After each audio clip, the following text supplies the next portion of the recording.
राकेश जब घर पहुंचा तो देखा रोज की तरह आज भी पत्नी और माँ दोनों आपस में उलझी हुई थी। बहन भी माँ के पक्ष में होकर भाभी को सुना रही थी। तीनों ने मिलकर घर को अखाड़ा बना रखा था। राकेश को देखते ही निशा भारी गले से बोली, मुझे मेरे मायके भेज दो, मुझे नहीं रहना यहाँ। माँ और दीदी ने मिलकर मेरा जीना हराम कर रखा है। बहन बोली, हाँ हाँ, भैया को देखकर बहुत सीधी बन जाती हो। अभी थोड़ी देर पहले माँ को उल्टी सीधी बातें सुना रही थी, तब नहीं आई रुलाई। माँ बोली, राकेश बेटा, मैं और तेरी बहन तो जाहिल गवार हैं। दूध से धुली तो तुम्हारी बीवी है, तो क्यों घर छोड़ कर ये जाएगी। हम माँ और बेटी ही चली जाती हैं, फिर जला लेना घी के दिए। राकेश बोला, माँ कैसी बातें कर रही हो। घर छोड़ने छुड़ाने के अलावा तुम तीनों को कोई और बात नहीं आती है क्या। जब घर में कुछ बहस होगी, निशा बोलेगी मुझे मायके भेज दो, आप बोलती हो मुझे गांव भेज दो, और गुड़िया बोलती है कि भैया मेरा हॉस्टल में एडमिशन करा दो।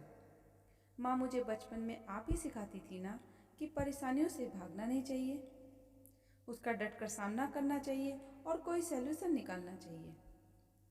राकेश आज सुबह से ही परेशान था। सुबह बस में सीट को लेकर किसी से कहा सुनी हो गई।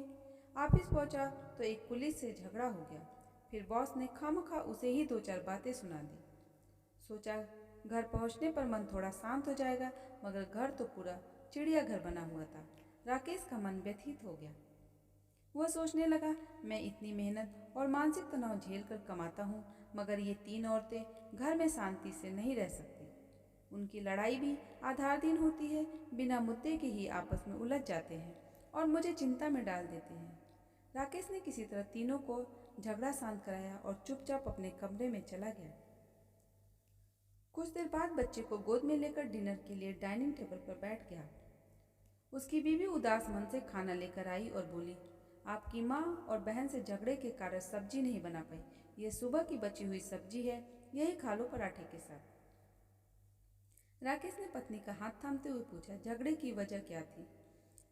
पत्नी बोली, आज माँ जी ने कढ़ी चावल और खीर बनाने की फरमाइश की थी, पर मैं रात भर ठीक से सो नहीं पाई मुन्ने की वजह से, तो सुबह मेरा सिर भारी लग रहा था। मैंने सिर्फ सब्जी और रोटी बना दी। उस पर आकर यह लोग बहसबाजी करने लगे कि घर में पड़ी पड़ी दिन भर सोती रहती है, रोज बहाना रहता है कि सिर दर्द हो रहा है, काम धाम नहीं करना है। जब तक सास और नंद भी डाइनिंग टेबल पर आ गए। इतना सुनते ही सास बोली, जरा शर्म करो बहू झूठ बोलते वक्त। बहू बोली, माँ जी, आपको आपके पोते की कसम है, सही सही बताओ, दीदी ने आकर उल्टी सीधी बात मुझसे नहीं कही थी। बहन भी गुस्से में बोली, भैया, माँ ने तो बस इतना ही बोला था कि बहू तूने रोटी सब्जी क्यों बनाई, मैंने तो कढ़ी चावल बनाने को कहा था। भैया तुम तो जानते हो बुढ़ापे में चटर पटर खाने का तो हर समय मन करता है। इस पर भाभी ने कहा कि मैं क्या नौकरानी हूँ जो मैं सबकी फरमाइशों के हिसाब से खाना बनाऊंगी। सुबह शाम किचन में ही बीत जाता है, मुझे जो मन आएगा मैं वही बनाऊंगी। राकेश टूटी आवाज़ में बोला, तुम तीनों बिना लड़ाई के इस घर में नहीं रह सकती क्या। चलो अब झगड़ा खत्म करो, वरना मैं खाना नहीं खाऊंगा। वह पत्नी से बोला, चलो माँ और गुड़िया से माफ़ी मांगो और यह झगड़ा यहीं ख़त्म करो।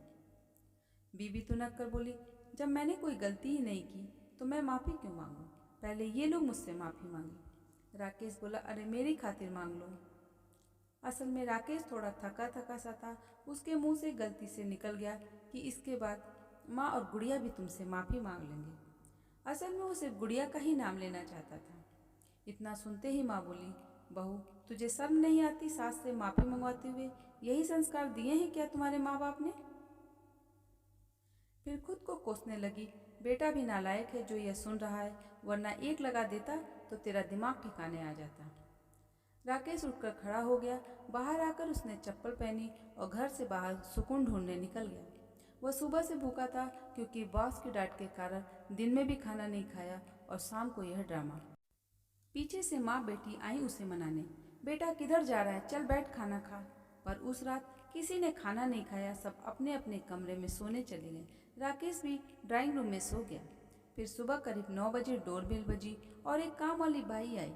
माँ ने पूछा, तुझे यहाँ किसने बुलाया है, तो उसने बताया कि मैं राकेश भैया के दोस्त के घर काम करती हूँ, मुझे भैया ने ही फ़ोन करके बुलाया है। तब तक राकेश सामने आ गया और कहा, माँ मैंने ही इनको बुलाया है, अब से यही घर का पूरा काम करेंगी।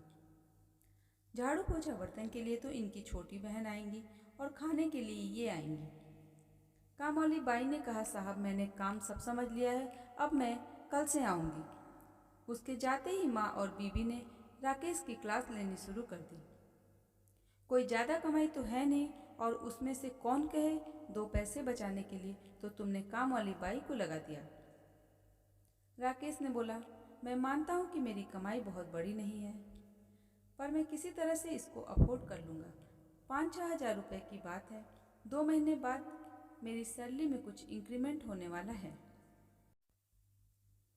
मैंने रात भर सोचा और फैसला लिया, उस आने वाले पैसे से काम करने वाली बाई को पगार दूंगा, यह समझकर कि मैं इस पैसे को हम चारों की खुशियों पर इन्वेस्ट कर रहा हूँ। राकेश ने बोला, मुझे आप तीनों ही बहुत प्यारे हैं और मैं आप तीनों को यूँ लड़ते झगड़ते नहीं देख सकता। मेरे ऊपर भी काम का प्रेशर रहता है। मैं आप लोगों में सुकून ढूंढता हूँ। घर में इस तरह का माहौल रहता है तो मैं अपने काम पर फोकस नहीं कर पाता। इस नौकरी से मैं भी ऊब गया हूँ। मैं कोई और अच्छी नौकरी के लिए ट्राई कर रहा हूँ। भगवान की कृपा रहेगी तो जल्दी मुझे अच्छी नौकरी अच्छे पैसे के साथ मिल जाएगी। आप लोग चिंता ना करें। फिर माँ और बीबी ने उसे बहुत समझाया कि नहीं, हम लोग मिलकर काम कर लेंगे, लेकिन राकेश ने एक नहीं सुनी और अपना सटीक फैसला सुनाते हुए बोला, बस अब से यही दोनों बहनें आएंगी काम धाम के लिए। और फिर मज़ा लेते हुए बोला, आप लोग मेरी थाली में रोटी 2 परोसती हैं और चिंताएं 200। प्लीज़ अब आगे से कोई और बहाना लड़ने झगड़ने का मत खोज लेना। और फिर मुस्कुराते हुए धीमे स्वर में बोला, यह भी कड़वा सत्य है, चाहे हम लाख सॉल्यूशन निकाल दें, पर जहाँ 4 औरतें रहेंगी खटर पटर तो होती ही रहेगी। दोस्तों, वीडियो पसंद आई हो तो इसे लाइक शेयर और सब्सक्राइब करना ना भूलें।